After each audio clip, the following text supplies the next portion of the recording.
Saudari-saudaraku yang terkasih, berjumpa kembali bersama saya Inspirasiku di Antara. Renungan Harian Minggu 24 September. Hari Minggu, Pekan Biasa ke-25. Semoga kita bersama keluarga dan komunitas kita selalu dalam keadaan baik, tetap sehat, dan bersemangat. Marilah kita mengawali renungan kita hari ini dengan tanda kemenangan Kristus. Dalam nama Bapa dan Putra dan Roh Kudus. Amin. Allah Bapa yang penuh kasih, segala ketetapan hukum-Mu yang kudus, Engkau rangkum dalam hukum kasih kepadamu dan kepada sesama. Semoga dengan menaati perintah-perintah-Mu, kami dapat sampai kepada hidup yang kekal. Dengan pengantaraan Yesus Kristus Putra-Mu Tuhan kami, yang hidup dan berkuasa bersama Dikau dalam persatuan Roh Kudus, hidup dan berkuasa Allah sepanjang segala masa. Amin. Dalam nama Bapa dan Putra dan Roh Kudus. Amin. Inspirasi kita hari ini dari Injil Suci menurut Matius. Bab 20 ayat 1 sampai 16a.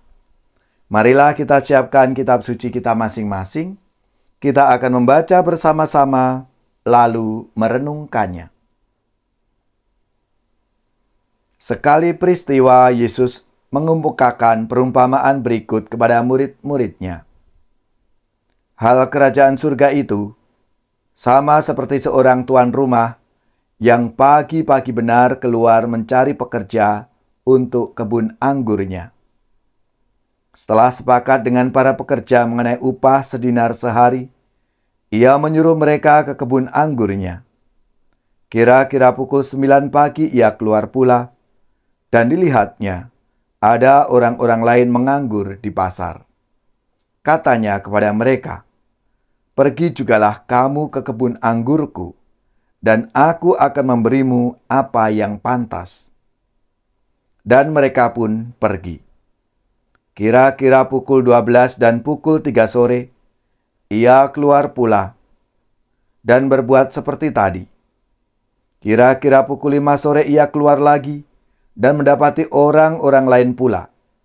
Lalu katanya kepada mereka, "Mengapa kamu menganggur saja di sini sepanjang hari?" Jawab mereka, "Tidak ada orang yang mengupah kami." Kata orang itu, "Pergi jugalah kamu ke kebun anggurku." Ketika hari sudah malam, berkatalah tuan itu kepada mandornya, "Panggillah sekalian pekerja itu dan bayarlah upahnya, mulai dari yang masuk terakhir sampai kepada yang masuk terdahulu." Maka datanglah mereka, mulai yang bekerja kira-kira pukul 5 sore, dan mereka masing-masing menerima 1 dinar. Kemudian datanglah mereka yang masuk terdahulu. Mereka mengira akan mendapat lebih besar, tetapi mereka pun menerima masing-masing 1 dinar juga. Ketika menerimanya, mereka bersungut-sungut kepada tuan itu. Katanya, "Mereka yang masuk paling akhir ini hanya bekerja 1 jam, dan engkau menyamakan mereka dengan kami yang sehari suntuk bekerja berat dan menanggung panas terik matahari."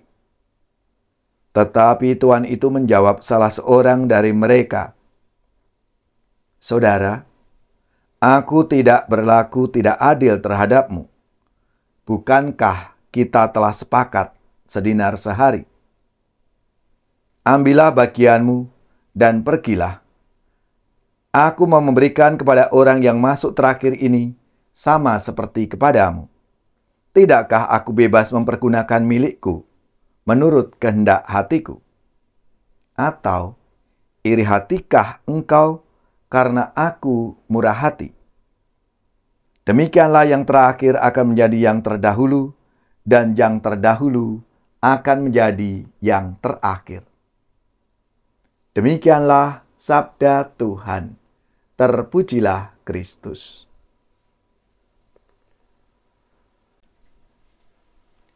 Saudari-saudaraku yang terkasih, kalau kita mencoba untuk menyimak dan latar belakang sabda Tuhan hari ini berkaitan dengan perumpamaan pekerja di kebun anggur. Bangsa Yahudi itu menganut kalender bulan, sehingga menghitung hari mulai pada waktu matahari terbenam. Namun, hari kerja dihitung mulai matahari terbit secara periodik. Mulai dari pukul 6, pukul 9, pukul 12, pukul 15, dan pukul 17. Para pekerjaan upahan digaji menurut jumlah periode tertentu, di mana setiap periode itu berlangsung selama 3 jam. Mereka biasanya duduk-duduk atau mondar-mandir sambil menunggu orang memerlukan jasanya. Kerajaan Allah seumpama seorang pemilik kebun anggur yang mencari pekerja upahan. Dengan pekerja yang mulai pukul 6, disepakati besar upah sedinar sehari. Kemudian masuk juga pekerja-pekerja upahan dari pukul 9, pukul 12, dan pukul 15 dan pukul 17. Di akhir kerja, pemilik kebun memanggil semua pekerja untuk menerima upahnya masing-masing. Rupanya tuan kebun itu memberi upah yang sama, yaitu 1 dinar untuk bekerja baik selama 5 periode maupun yang hanya 1 periode. Karena itu, protes yang bekerja seharian penuh mulai pukul 6. Karena disamakan dengan yang bekerja cuma dari pukul 17 atau jam 5 sore. Mereka bersungut-sungut, merasa diperlakukan tidak adil dan dirampas haknya. Mereka menuntut hak untuk mendapat upah lebih banyak dan menghina para pekerja yang datang pada periode terakhir. Lalu pemilik kebun anggur itu berkata, "Saudara, aku tidak berlaku tidak adil terhadap engkau. Bukankah kita sudah sepakat sedinar sehari? Atau iri hatikah engkau karena aku murah hati?" Saudari-saudaraku yang terkasih, perumpamaan ini mau bicara tentang sikap Allah yang murah hati dan penuh belas kasih. Juga terhadap para pendosa. Kaum Farisi yang sangat taat pada hukum Taurat dan peraturan-peraturan keagamaan mengklaim diri sebagai orang-orang yang saleh, yang lebih berhak atas keselamatan. Mereka memisahkan diri dan tidak mau bersahabat dengan para pendosa.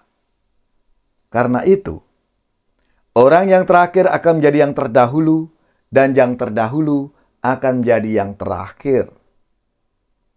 Orang-orang yang di masyarakat dianggap saleh dan menjadi yang pertama pada hari penghakiman akan menjadi yang terakhir, karena mereka tidak peduli, bahkan memisahkan diri dari saudara-saudari mereka sendiri. Saudara-saudariku yang terkasih, kita kadang masih ragu untuk bangkit bertobat dan mohon ampun karena besarnya kesalahan dan dosa kita.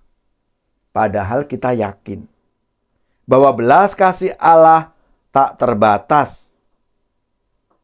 Bahkan tak jarang kita pun iri hati dan menuduh Allah tidak adil. Yesus menunjukkan bahwa di hadapan belas kasih dan kemurahan hati Allah, orang berdosa sebesar apapun tak perlu putus asa dan terus-menerus harus bertobat demi memperoleh ampun. Kita ini adalah murid-murid Kristus zaman sekarang, yang seharusnya Jangan berhenti berharap akan pengampunan Allah. Karena sebesar apapun dosa kita, masih lebih besar belas kasih dan kemurahan hati Allah untuk kita. Maka marilah, saudari-saudaraku yang terkasih, kita bersyukur karena rahmat dan kasih Allah selalu untuk kita. Karena belas kasih-Nya selalu terbuka bagi kita yang berdosa ini.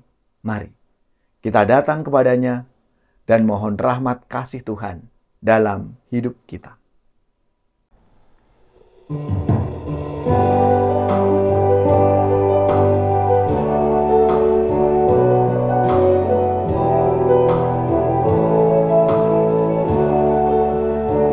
Sungai mengalir tiada henti-hentinya, memberi hidup di sekitarnya. Tuhan melimpahkan rahmat-Nya bagi yang percaya kepadanya. Bunga-bunga tiada akan mekar mewangi jika tanpa disegarkan air. Hidup akan menjadi hampa jika tanpa cinta kasih Tuhan. Ya Tuhan Allah, limpahkan kasih sayang-Mu bagaikan air sungai abadi, agar segarlah hidup kami, tiada akan layu selamanya.